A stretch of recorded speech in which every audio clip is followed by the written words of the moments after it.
ईमानदार माँझी, एक दिल को छू जाने वाली इमोशनल कहानी। डॉक्टर रवि ओपीडी के काम में व्यस्त थे। वो हर दिन 100 से भी ज़्यादा बीमार बच्चों पेशेंट्स को रोज़ाना मिलते थे। वो इस काम को किसी मिशन की तरह हर दिन किया करते। उनके सहायक ने उनके चैम्बर में आकर उन्हें बताया, 2 औरतें एक बच्चे को लेकर आई हैं। बच्चा सांस भी बड़ी मुश्किल से ले पा रहा है। आप कहें तो उन्हें अंदर भेजूं? डॉक्टर ने हाँ में सर हिलाया। एक बूढ़ी औरत और एक जवान औरत डॉक्टर के चैम्बर में आईं। बूढ़ी औरत ने अपने हाथों में एक 1.5 साल का बच्चा पकड़ रखा था। दोनों के मटमैले कपड़े और शारीरिक हालत देखकर डॉक्टर ने उनकी आर्थिक परिस्थिति को समझ लिया। डॉक्टर ने इशारे से दोनों को अपने टेबल के पास वाली कुर्सियों पर बैठने को कहा। डॉक्टर ने पूछा, बताइए माँझी, क्या हुआ है बच्चे को? माँझी बोली, 3 दिन से मेरे बच्चे को ज़ुकाम हो रहा है और आज तो बड़ी मुश्किल से सांसें ले पा रहा है। साहिब देखिए, ज़रा बड़ी तकलीफ़ में है मेरा लाल।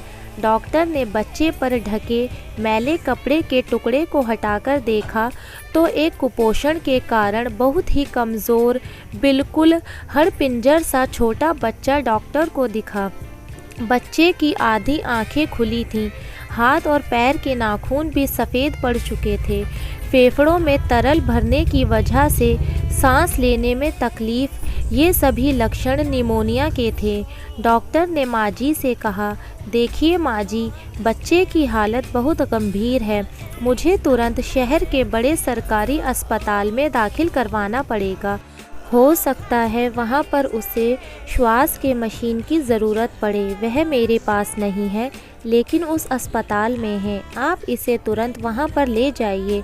माँझी ने थोड़ा हिचकिचाते हुए कहा, हमें तो लगा था हम दवाई लेंगे और घर वापस लौट जाएंगे, इसलिए हम घर से सिर्फ 300 रुपये लेकर चले थे, जिसमें से 80 रुपये तो भाड़ा में ही खर्च हो गए। अब कैसे? डॉक्टर ने पहले ही उनकी हालत को देखकर अंदाज़ा लगा लिया था उनकी समस्या क्या हो सकती है।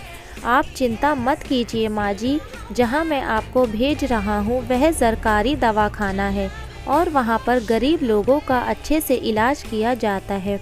आप ज़्यादा मत सोचिए और यह लीजिए। आप तुरंत जितनी जल्दी हो सके उस दवाखाने पहुँचिए। डॉक्टर ने अपनी जेब से 500 रुपये निकालकर माँझी की तरफ बढ़ाते हुए कहा। माँझी ने डॉक्टर से पैसे लेने से मना कर दिया। उन्होंने कहा, मैं आपसे यह पैसे नहीं ले सकती, उल्टा मुझे आपको पैसे देने चाहिए। आप फिक्र मत कीजिए, हम अभी बस स्टेशन पर जाते हैं, वहाँ पर किसी से संदेशा भिजवाते हैं। इस बच्चे का बाप कुछ ना कुछ करके पैसों का इंतज़ाम कर लेगा।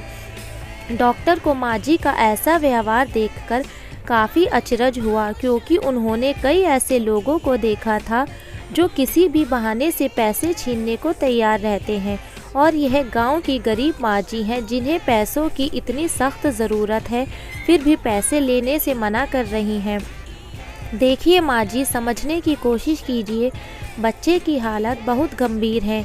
आप बस स्टॉप पर जाएंगी, संदेशा भिजवाएंगी, बच्चे का बाप कहीं से पैसों का इंतज़ाम करेगा। इन सब में काफ़ी देर हो जाएगी और आपका बच्चा इस स्थिति में नहीं है कि ज़्यादा देर बर्दाश्त कर सके।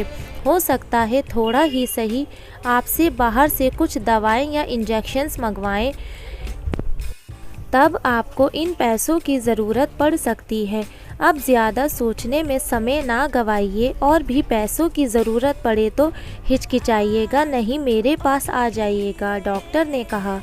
दोनों ही औरतें पैसे लेना नहीं चाहती थीं, लेकिन उनकी मजबूरी थी या फिर बच्चे की बिगड़ती हालात। उन्होंने बेमन से पैसे ले लिए और अस्पताल की तरफ रवाना हो गए। डॉक्टर रवि फिर से अपनी उसी मशीनी दिनचर्या में लग गए। 3 दिन बाद उनका सहायक फिर से उनके चैम्बर में आया और डॉक्टर से कहने लगा, सर, एक बूढ़ी औरत आपसे मिलना चाहती हैं। डॉक्टर ने कहा, तो तुमने उन्हें नहीं बताया कि मैं बच्चों का डॉक्टर हूँ? सहायक ने कहा, नहीं सर, आप समझे नहीं। आपको याद होगा कुछ दिन पहले 2 औरतें एक बच्चे को आपके पास आई थीं। बच्चे की हालत बहुत ख़राब थी। उन्हीं 2 औरतों में से एक है।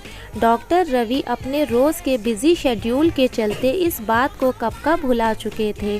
सहायक के बताने पर उन्हें याद आ गया और उन्हें लगा कि शायद उन्हें और पैसों की ज़रूरत पड़ी होगी, इसलिए आई होंगी। उन्होंने उस माजी को अंदर भेजने के लिए कहा। माजी चैम्बर में आई। डॉक्टर ने उनसे बच्चों का हालचाल पूछा। माजी ने अपने हाथ में रखे 500 के नोट को डॉक्टर के सामने बढ़ाते हुए कहा, यह लीजिए साहब आपके रुपये। इनमें से एक भी दवाइयों के लिए इस्तेमाल नहीं हुआ। अस्पताल में पहुंचते ही बच्चे ने दम तोड़ दिया था। उस दिन तो हम लाश लेकर घर चले गए थे और आज जब अंतिम संस्कार हो गया तो आपके पैसे लौटाने आ गई हूँ। बूढ़ी माजी की बात सुनकर डॉक्टर अचंभित रह गए। वह सोचने लगे कि क्या इस कलयुग में भी ऐसे लोग अभी भी जिंदा हैं, और शायद यही लोग हैं जिनकी वजह से धरती माँ इतना पाप होने के बावजूद सबको मजबूती से थामे हुई है। डॉक्टर ने माजी से कहा, माजी, आपको यह थोड़े से पैसे लौटाने के लिए धक्का खाते हुए इतनी दूर आने की आवश्यकता नहीं थी, और मैं कहाँ देख रहा था कि आपने पैसे से दवाइयों में खर्च किए हैं या नहीं। आप नहीं देख रहे थे, लेकिन मेरा भगवान तो देख रहा था। मांझी ने अपना पक्ष रखते हुए कहा और पैसे डॉक्टर के टेबल पर रख कर चली गई।